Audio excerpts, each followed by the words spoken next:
Hello and welcome to News Central TV. My name is Mazino Appeal. The top stories this hour. 1 year after, survivors of March 14, 2024 Okwama killings demand freedom of detained community members. And Court of Appeal halts reinstatement of Muhammadu Sanusi II as Emir of Kano. Also coming up, Benin President Patrice Talon says he would not stand for an unconstitutional third term in office. Details coming up shortly. Welcome again. Today marks the 1-year anniversary of the Okwama bloodbath, a tragic incident on March 14, 2024, in which 17 Nigerian soldiers on a peace mission to the Okwama community in Ughelli South local government area of Delta State, South Nigeria, were ambushed and killed by unidentified militants. The incident was widely condemned by Nigerians and the international community, but the Nigerian soldiers' reprisal attack brought the Okwama community to ruins, displacing residents before the state government temporarily relocated them to the internally displaced persons camp in Otoewu, where they stayed for 8 months. News Central's correspondent Austin Azu, who has been covering the Okwama incident from day one, reports how the community members have been faring 1 year after the tragic incident and their demands. Today is March 14, to remember what happened to us last year, and we are still in the shock because our people is still in the detention. Our President General is still with the military. The order of our leaders, Professor Ekpepo, Honorable Befis Adogbo Malaka, and Mebe, they are still in the hand of the military. They are still in the detention suffering. So we are here today to tell the federal government, please, all our expectation, let our leaders be released. Let the body of our President General be released to us. Because where we are requesting for this, because we know nothing about the crisis that happened. All we want, make our president do for us. May he come build the community for us. May he come open school for us.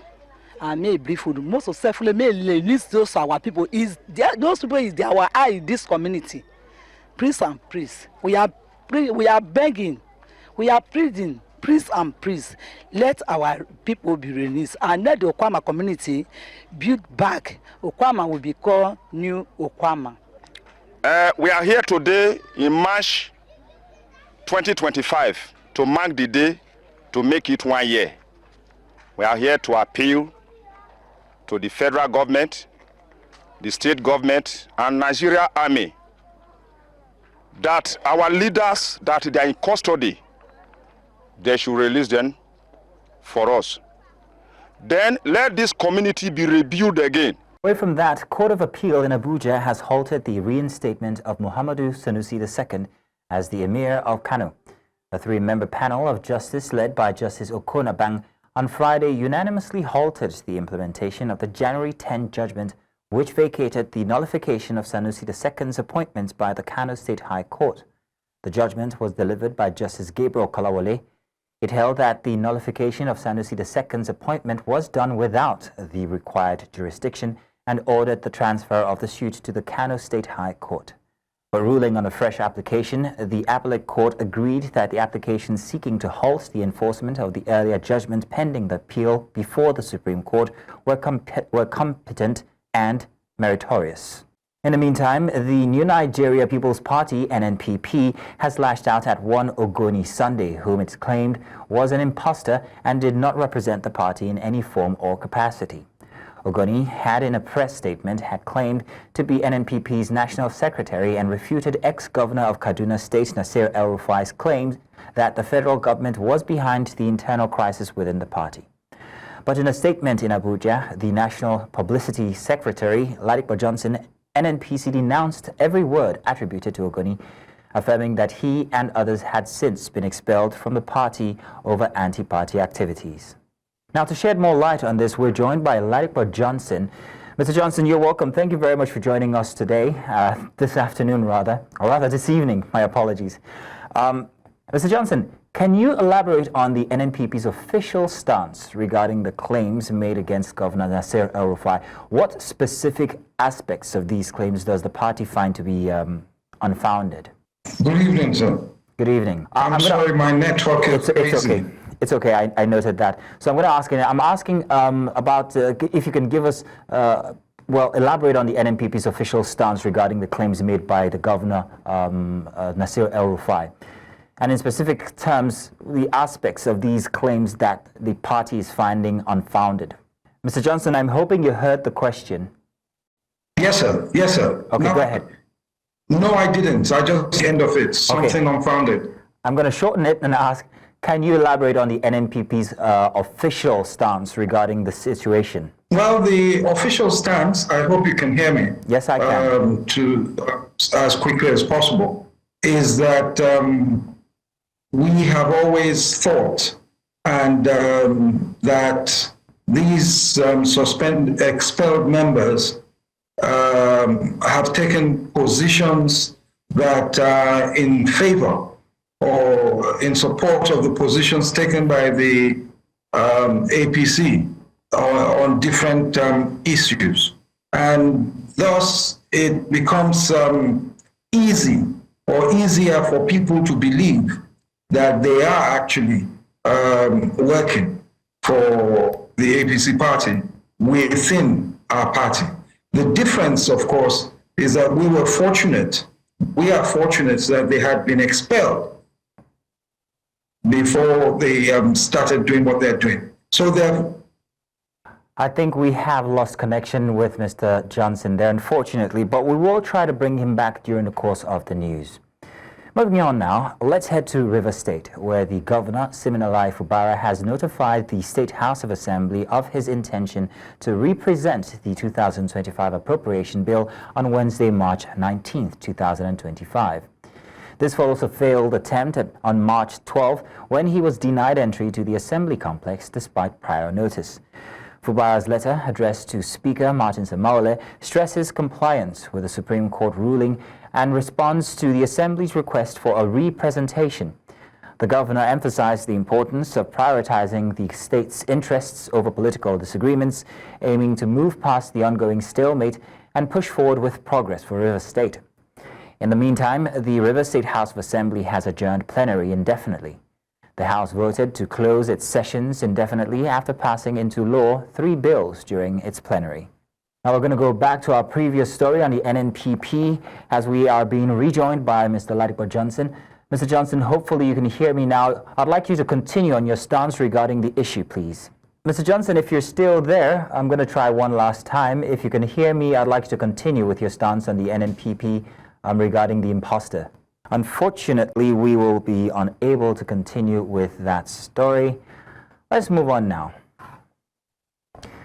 Protesters in Abuja on Friday converged at the United Nations building to demand that embattled Kogi Central Senator Natasha Akpoti-Odoaghan match her sexual harassment allegations against the President of the Senate, Godswill Akpabio, with proof. Senator Akpoti-Odoaghan had escalated her dispute with Senate President Godswill Akpabio on Tuesday by presenting her case at a United Nations forum. Akpoti-Odoaghan was suspended on March 6 after a heated confrontation with Akpabio over a new Senate seating arrangement, which she claimed was designed to undermine her. Tensions intensified when Akpoti-Odoaghan accused Akpabio of punishing her for rejecting his alleged sexual advances. Friday's demonstrators are insisting that Senator Akpoti-Odoaghan not only accuse the Senate President, but match her claims with proof. The disputes between the President of the Senate, Godswill Akpabio, and Kogi State lawmaker Natasha Akpoti-Odoaghan has taken a new dimension. Several southern youth groups have warned the Arawa youth group, which has thrown its weight behind the Kogi lawmaker and threatened to stop the supply of farm produce to the southern region of the country until her suspension by the Senate be rescinded. The group spoke to newsmen in Abuja, saying that there will be countermeasures from youth in the south if any action is carried out by their northern counterparts, and called on President Bola Tinubu to intervene in order to nip a breakdown of law and order in the bud. We, the amalgamated Southern Nigerian Youth Forum, hereby send strong warning to the Ariwa youths and Senator Natasha to stop harassing our leader and our mentor. They say they shall block the road for movement of goods and people. We hereby reply to them that we have more capacity that they can do. In their word, they say that they will block an east-west road. Lokoja road. We will block the east-west road, and we will block all the oil installations, the country, the airport, and even here in Abuja, we will stomp. Earlier, public affairs analyst Victor Tewe shared his thoughts on the issue.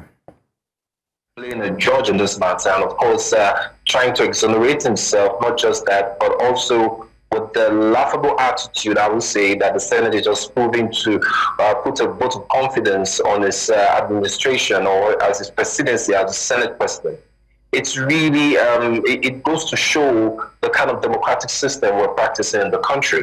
And that's being said, I mean, this is a weighty allegation. In the normal society, one would have expected that you take it very seriously, and at that, even if not totally stepping down, but of course, you know, I mean, avail yourself to relevant authority to do their due diligence, not in a way trying to waive the matter. I mean, this is not because she is because she's a senator or because she's a woman. I mean, it could also happen to a man in terms of, I mean, any false accusation or any injustice, and the man tends to cry out, and before you know, it's been swept under the carpet because the power that be wouldn't want it to fly. It's really sad, because what the Senate is just doing, I call the show of shame, you know, trying to quickly just pass a vote of confidence. The question is, you pass a vote of confidence, does Nigeria pass a vote of confidence on Senator Fabio? The question. Transparency and Accountability Organization, the Clean Foundation, is calling on the federal government to demilitarize Nigeria's civic space. The acting executive director of the foundation, Peter Maduoma, made this appeal in Abuja during the launch of the foundation's findings on the conduct of law enforcement personnel during the End Bad Governance nationwide protest in August of 2024. Well, we want to say that on the average, some of the security agencies did well, but some did not do well, because we also still see where citizens were molested, where also, on the other hand, security agencies were attacked. This should not be happening if we must grow as a nation. We all need to understand it and work together to remove the drivers, the thing that causes protests from time to time, and let's build. Let's make progress. We must begin to demilitarize our environment so that we can all be citizens who are working with human rights values and everything, and work for development completely. We're going to break now, and when we come back, Makoko residents asked to move for development's sake by the Lagos State government. When we return, stay tuned. Welcome back. Tension seems to be rising in the Makoko community following reports that developers are moving forward with plans to reclaim parts of the Makoko waterfront for the construction of luxury residential buildings. The controversial project has sparked outrage among local residents and environmentalists who warn of severe social and environmental consequences. News Central's Bettina Mweli reports. The Makoko waterfront is home to tens of thousands of residents who have built their livelihoods around the lagoon. However, this new development plan proposes to reclaim large sections of water, displacing families and threatening the fragile ecosystem of the Lagos Lagoon. Ní ibi kíní omi ẹ̀ power nine ibẹ̀ ni gbogbo wa máa ń gbé, ilé wa wà ńbẹ̀. Ìgbà tá wa gbọ́ pé ìjọba fẹ́ wá kó wa, kí ló wá ṣẹlẹ̀ pé ìjọba wá kó wa, àmọ́ nǹkan tá a ṣe. Ìyẹn ni nǹkan tí a wá rò sí. Gbogbo wa wá jókòó sí bíbá ẹ̀, a wá ṣe mítìrì sí pé báwo la máa ṣe, àmọ́ nǹkan tá a máa ṣe, àrí ibi tá a máa sùn sí, iná omi la máa sùn sí, iná ọkọ̀ báyìí òun la máa sùn sí. Màá ti ń gbé bẹ̀ ní sí ó ti tó nǹkan bíi 12 years lọ́dọ̀ àwọn àbúrò mi ni mo ń sùn sí báyìí. Mi ì rí bí kan tí màá jókòó sí, mo kàn fígbà yìí fi ṣe márèjì, òun ni ẹnìkan wá yá wa nígbà yìí mo ń fi lò pẹ̀lú márèjì pẹ̀lú àwọn ọmọ mi. In a May 2024 tweet, an agreement was executed between FBT Coral Limited and the Lagos State Government for the reclamation and development of 54.58 hectares of waterfront land at Makoko. The approved sharing ratio between the proponent and the Lagos State Government is 75% to 25% respectively. Reclamation work has now commenced, and environmental experts have also raised alarms about the potential damage to the lagoon's ecosystem, as the reclamation project could lead to increased flooding, erosion, and loss of biodiversity. Land reclamation is something that needs to be properly planned and well done. And if that is absent, we all know the consequence. Things like flooding in the city of Lagos is likely to be on the high rise. As we can see from several other land reclamation projects that has been done in the city of Lagos, from Ilubirin down to Eko Atlantic, in one way or the other, these projects are proven to have some environmental impact in the city of Lagos. Experts have been harping on the lack of transparency surrounding the Environmental and Social Impact Assessment, ESIA, for the sand filling project, as the ESIA is a critical tool for evaluating the potential environmental, social, and economic impact of such large-scale development projects. On Wednesday, while addressing journalists on seasonal climate predictions and socio-economic implications for Lagos State, the Commissioner for the Environment, Tokunbo Wahab, spoke on concerns about the sand filling project ongoing in Makoko. So I don't want nothing. I will ask the PS EOES and the PSODS to also call for those files with respect to the EIA to see what we are attached. I also found out they got their EIA approval from the ministry before I resumed there in September 2022. While critics argue that the benefits of this project will come at the cost of displacing thousands of vulnerable residents and destroying a historical cultural site, Makoko residents demand that their voices be heard and their homes be protected. In Lagos, for News Central, Bettina Nwili. Let's also tell you that the Minister of Works, David Umahi, has assured that the federal government will do all it can to ensure the completion of the Akure-Ita-Ogbolu Ekiti state border to Ado-Ekiti Road, in order to ease the sufferings of citizens plying that road. The minister made this known during the inspection of ongoing construction works of the road corridor in Ondo State, where he commended the contractors for the quality of work seen on ground. It's budgetary provisions, so we are putting funds just like in other projects of the federal government. And the contractor is going to prioritize the completion of the project. But he has to finish the first carriageway, and then we'll go into the second carriageway. Away from that now, days after the global celebration of International Women's Day, a disability rights advocacy group organized a one-day capacity building workshop focusing on the theme Self-Discovery, Understanding Your Reproductive Health Rights.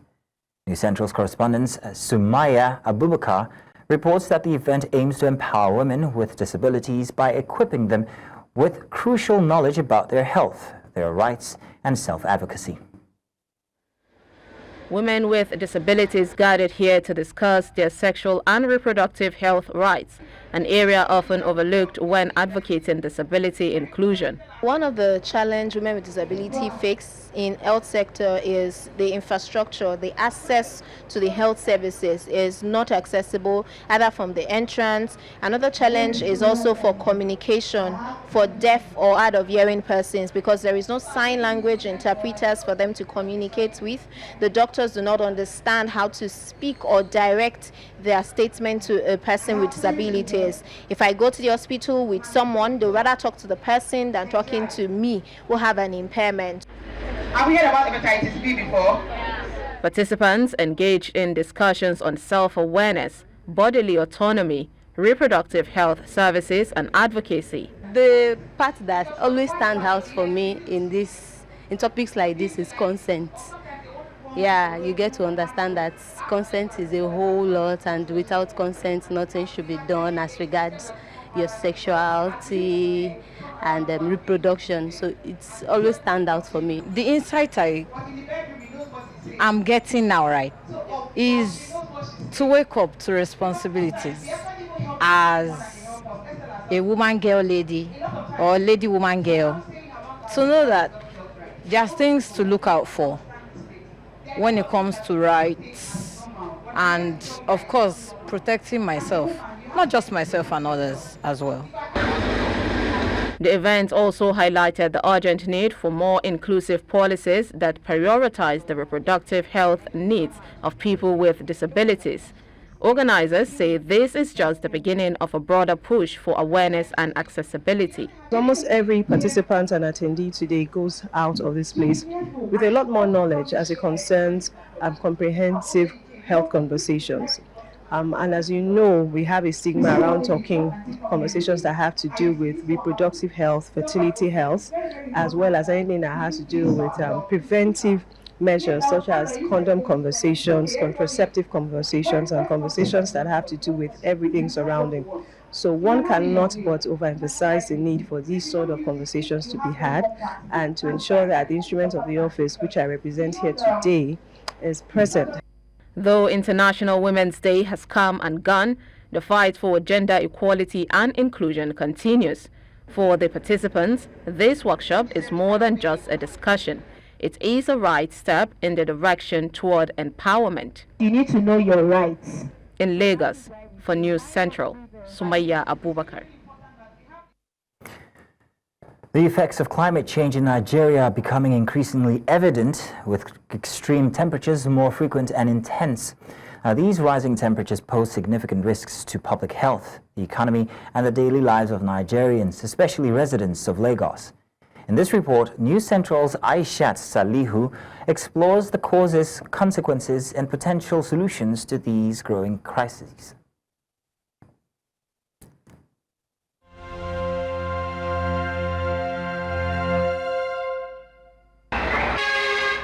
Lagos, Nigeria's economic heartbeat, is known for its vibrant energy, but in recent years, the city's scorching heat has become harder to ignore. The temperature is rising, with weather forecasts hitting 33 degrees Celsius, soaring to as high as 36 degrees Celsius. A stark reminder that climate change is not a distant threat. It is here, and it is happening now. It begs the question, how does an average Lagosian who hustle and bustle for their daily source of living cope in this rising temperature?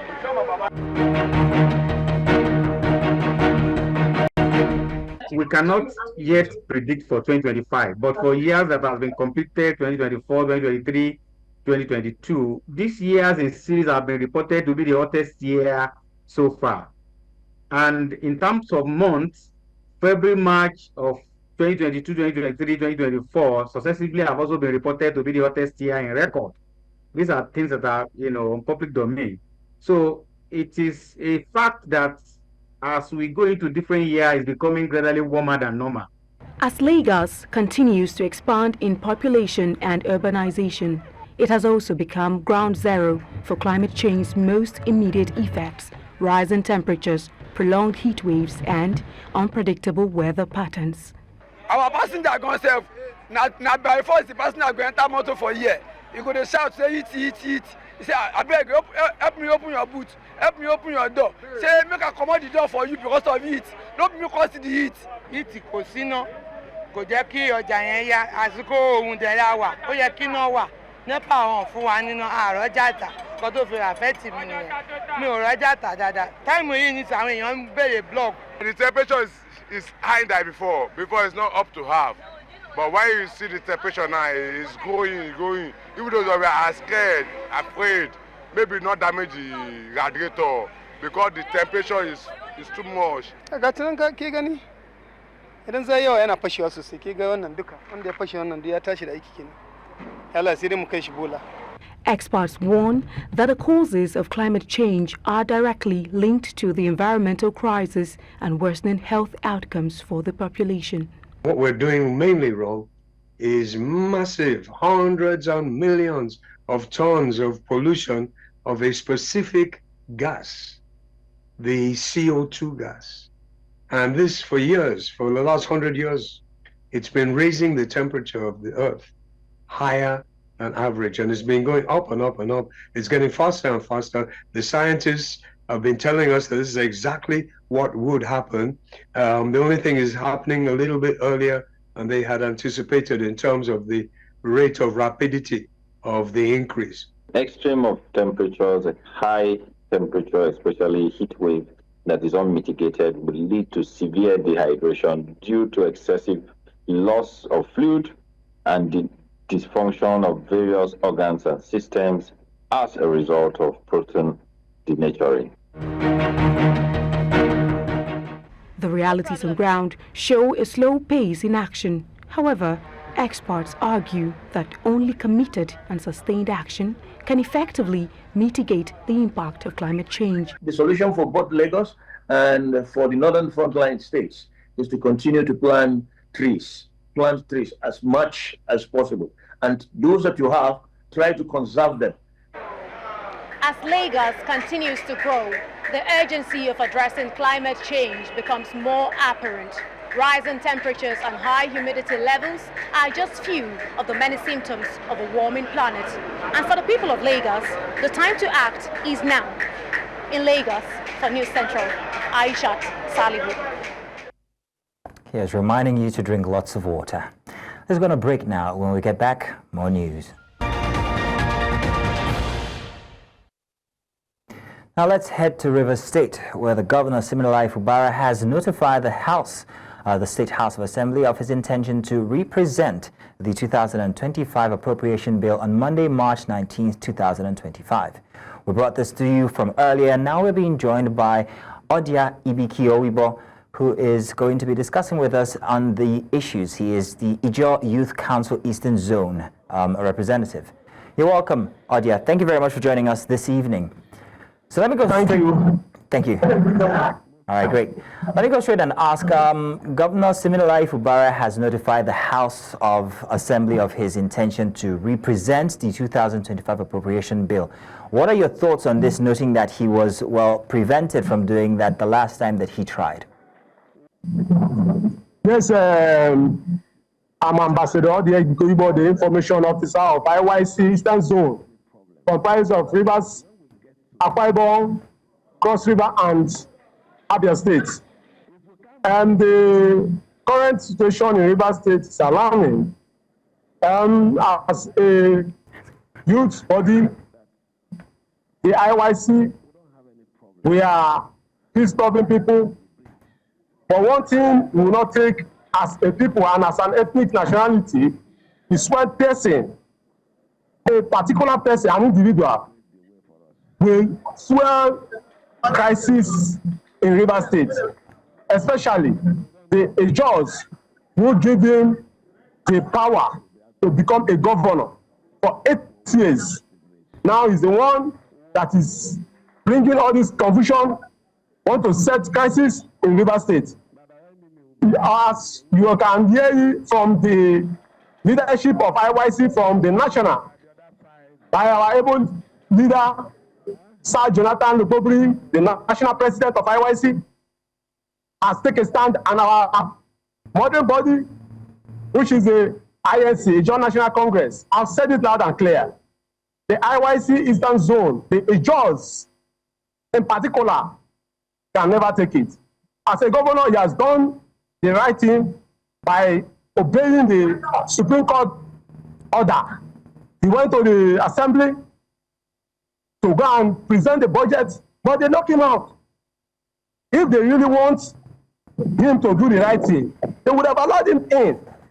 He's a peace-loving governor. You can see him, the Johns, we don't want problem. But one of the messages you are sending to the Nigerian government is that they should choose that the Nikkei or the Ijaw Nation, because the Ijaw Nation will never fold their hands and watch one individual that will come and jeopardize the progress of Rivers State. Odia, So we cannot take it. So, Odia, I would like to get your Yes, take. sir. I would like to get your take on the president, or rather the Minister of the Federal Capital Territory, Nyesom Wike's comments on the Ijaw people as a minority. What's your take on that? No, it is laughable. You as a journalist, you know that Ijaws, we are third large ethnic nationalities, not fourth or third. And a person like the Minister of FCT who know that it was the Ijaws that made him who he is. Our forebearers fought for the creation of River State. We have sacrificed a lot for the Nigerian nation. Look at, you can never hear anybody that they kill. All the militants they said is the job people. This that they say is the job people. Nobody. Today they are enjoying amnesty. If not for the freedom of the freedom fighters we have from the jaw extraction as an ethnic nationality that stood firm, would they enjoy the amnesty? Look at the NDDC. It was the struggle of Adegaboro, the father of the struggle. He laid down the structure that he has set in. Today give birth to NDDC. And today everybody is looting from the NDDC. So we, the IYC, we have taken our stand. We cannot fold, I told you earlier, we cannot fold our hands and allow an individual. The inquiries, they have never insulted us. They are our brothers. We have been living like brothers and sisters in River State. But one individual who think is super almighty can just one day wake up, he will tell us, thunder fire Ijaw people. Ijaw man, we don't insult, we respect elders. And of his age, if he can never respect the Ijaw nation that fight for the liberation of River State and the Niger Delta, then no problem. The president, no problem, whatever thing he likes him, he wants to stand with him, no problem, against an ethnic nationality like the Jaws. All right then. No problem. Odia Yes. Ibikiwo people, thank you very much for joining us this evening to give your thoughts. Thank you. Moving on now, the Economic Community of West African States has reaffirmed its commitment to strengthening regional security. They revealed this at the closing ceremony of the 43rd Ordinary Meeting of the ECOWAS Committee of Chiefs of Defense Staff in Abuja. The meeting ended with a resolution to establish the ECOWAS Standby Force, the ECOWAS Counter-Terrorism Brigade, and to implement the strategic rotation of peace support officers. Within the past days, we have deliberated over critical security concerns in the West African sub-region. Some of these include the review of pledges for ECOWAS Standby Force, consideration of pledges for ECOWAS Counter-Terrorism Brigade, and the rotation of staff officers of Peace Support Operations Divisions and ECOWAS Standby Force. Others were the presentation on the outcome of the governmental experts meeting on the ECOWAS logistic concept and standard operational procedures for ECOWAS logistic depot in Lungi. The meeting also provided an opportunity to review the report of last ECOWAS Committee of Chiefs of Naval Staff meeting. Furthermore, a presentation was made on standardization of table of equipment for ECOWAS Standby Force. I'm therefore confident that the outcome and recommendation from our discussions and deliberations will address the issues and challenges facing our region. Staying with ECOWAS, the bloc has encountered significant obstacles in its efforts to counter terrorism within the sub-region. This situation has been worsened by the withdrawal of certain member states from the regional bloc. New Central's Ibalani Yomani evaluates the consequences that the actions and inactions of the region bloc had or has had on the region as a whole. The human cost of terrorism in the West African region is staggering. Communities have been displaced, livelihoods destroyed, and countless lives lost. The region's economy has also suffered significantly, with trade and investment dwindling due to security concerns. Across the region, over 33 million people have been displaced due to regional insecurity in the past year. While the regional body has established a counter-terrorism plan, its implementation has been hindered by funding constraints. The situation is further complicated by the withdrawal of 3 member states, Burkina Faso, Mali, and Niger, from ECOWAS. These countries have formed the Alliance of Sahel States (AES), which has criticized ECOWAS for its lack of counter-terrorism support. But are they doing any better in terms of handling terrorism? And what is ECOWAS doing? ECOWAS sees the security of each and every one of us to be closely tied, and for that reason security collaboration will continue at all levels, not only within West Africa but across the region, across the continent.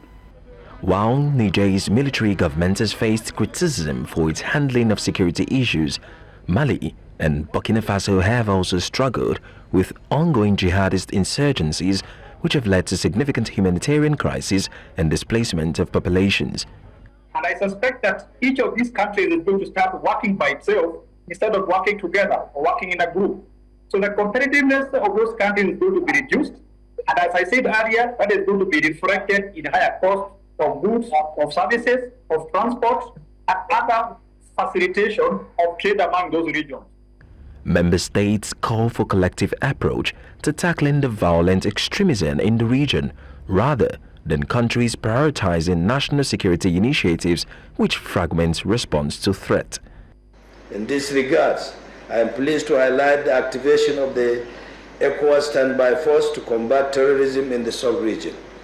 The activation of this force underscores our collective determination to confront the scourge of terrorism with regards to insecurity and ensure the safety and security of our citizens. Noting that the fight against terrorism in West Africa is far from over, stakeholders say a united and coordinated effort can overcome this threat and build a safer, more prosperous region for all. In Lagos, for News Central, Igalani Omoni. Benin President Patrice Talon says he would not stand for an unconstitutional third term in office but would be watching the choice of his successor closely. The former businessman has been in charge of the small West African nation since 2016, and his second term in office comes to an end next year. The question over his succession was revived in September last year when one of his close friends, Olivier Boko, was arrested on suspicion of attempting a coup with the former sports minister Oswald Homeki. The 2 men were sentenced to 20 years in prison in January for plotting against the authority of the state. He said he would also be careful about the choice of his successor and intended to ensure that whoever took over does not want to reverse what he says was a decade of reforms.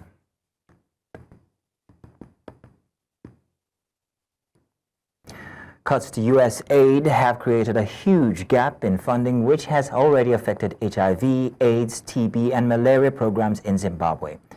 This is according to the Southern African nation's Minister of Health, Douglas Mombeshora. The UN said Thursday it was allocating $110 million from its emergency fund for life-saving assistance in several countries after brutal cuts in global humanitarian aid. The announcement came after U.S. President Donald Trump decided shortly after returning to office to freeze virtually all foreign aid spendings. The money will come from the UN's Central Emergency Response Fund. Since they are reviewing, we will wait to hear the final position. But as a country, we know the areas that have been affected. These are mainly HIV and AIDS programs, TB, malaria. These are the main areas that have been affected. Yes, the gap that has been created is huge, because we are talking of between 300 and 400 million US dollars, and we are working towards covering that gap gradually. It's not like it's today we need 300 million, but up to the end of the year. So we cover it as we go. And we can assure everyone in Zimbabwe who is on alert that they will not miss their medications. They will